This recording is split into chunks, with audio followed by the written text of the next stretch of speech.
Thank you so much for giving us time. I just want to ask about your visit, as you are meeting so many important people in Pakistan and authorities here in Pakistan. So what is the purpose to visit Pakistan this time? Well, the work that I do as Special Representative for Human Rights means that I travel to countries around the world. I talk to governments, I talk to civil society, and I talk to human rights activists about the human rights situation in the particular country. This visit to Pakistan is actually one that is overdue, but we had to postpone it because of COVID. But I think it's coming at a good time because very soon we will be carrying out a monitoring of the GSP Plus, which is this particular trade relationship that Pakistan and other countries have with the European Union, whereby there is duty-free access to the European market, and that is on condition that the country complies with certain human rights conventions and standards. So it's an opportunity for me to have those discussions with the government and with others while I'm in the country.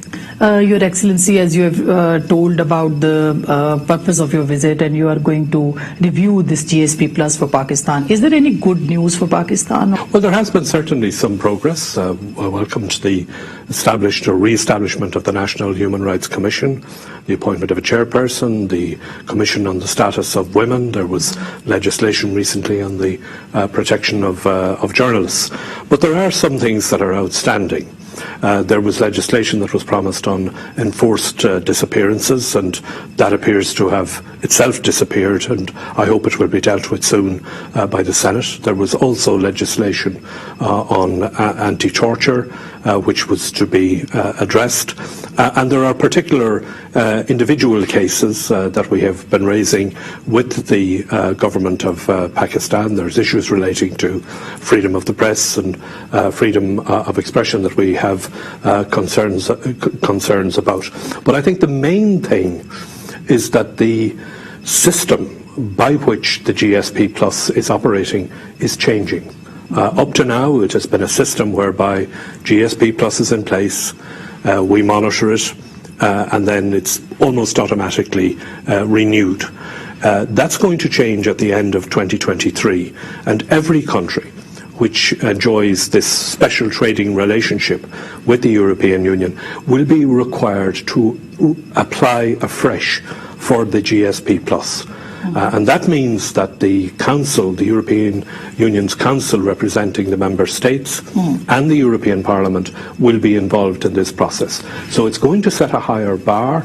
It is a step change in the way in which it is being dealt with. And my visit is an opportunity to explain that to the government, and also to explain to the government what we will expect in terms of improvements in the human rights environment. So are you satisfied with the implementation of 27 points of EU for GSP Plus, and as you have met so many people, so are you satisfied with the implementation of that charter? We're satisfied with some of them. Certainly some progress has been made. We're concerned that some are delayed, and we'd like those to be speeded up. And there are steps that we feel that Pakistan will need to undertake if an application for the renewal of GSP Plus is to be successful when it is considered by all of the institutions of the European Union. And those areas are women's rights, religious minorities? Yes, we've set those out some time ago in writing to the government, so the government is aware of the areas that have to be dealt with. We're willing to work with the government to try and secure improvements in those areas. We have identified specific areas that need to be improved, and then at the end of March there will be a monitoring mission from the European Commission which will come to Pakistan and which will go through these issues in detail and will identify for the government the issues that need to be improved. As you know, freedom of speech is a big area of concern for EU. Are you satisfied with the freedom of expression situation in Pakistan? A particular ordinance has just recently been promulgated, and it's still something that we have to study, obviously, in detail. But you're right, the European Union puts a very high priority on freedom of speech, freedom of expression, freedom of the press. This is something that is essential in every democracy, and there are some aspects of this ordinance that do cause us concern. The idea, for example, that the offence would not be bailable, that is certainly a matter of great concern. The idea that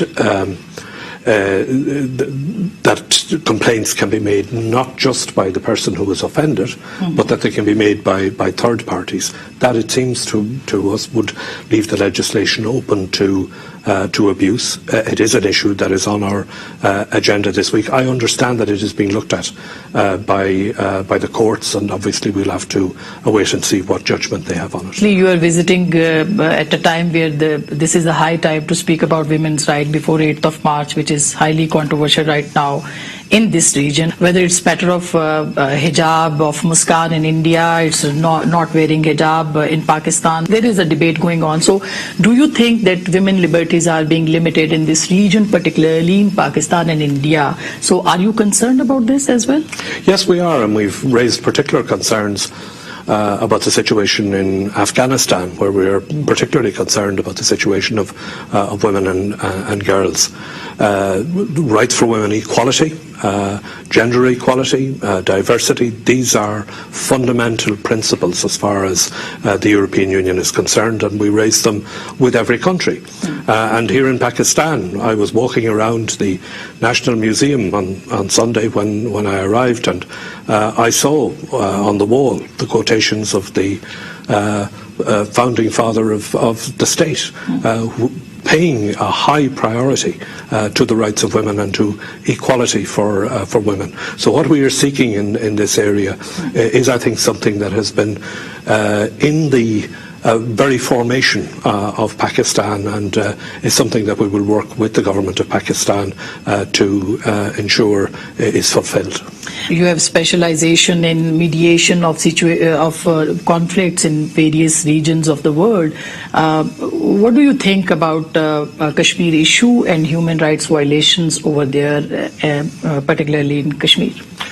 Well, human rights violations anywhere, in our view, in the view of the European Union, should be fully investigated and should be fully addressed. And we have advocated that the UN special procedures should investigate allegations of human rights violations, and that both India and Pakistan should cooperate with those special procedures in the investigation of human rights violations.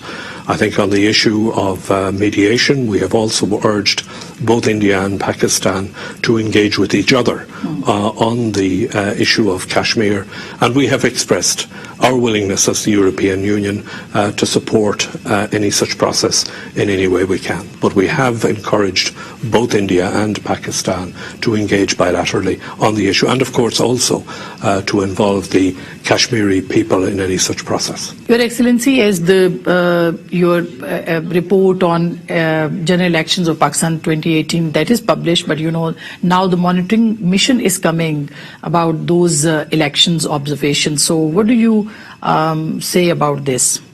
Well, there will be the election observation mission, which came in 2018. We normally do a follow-up to those, and there will be a follow-up mission which will be talking with the government about the recommendations which were made in 2018.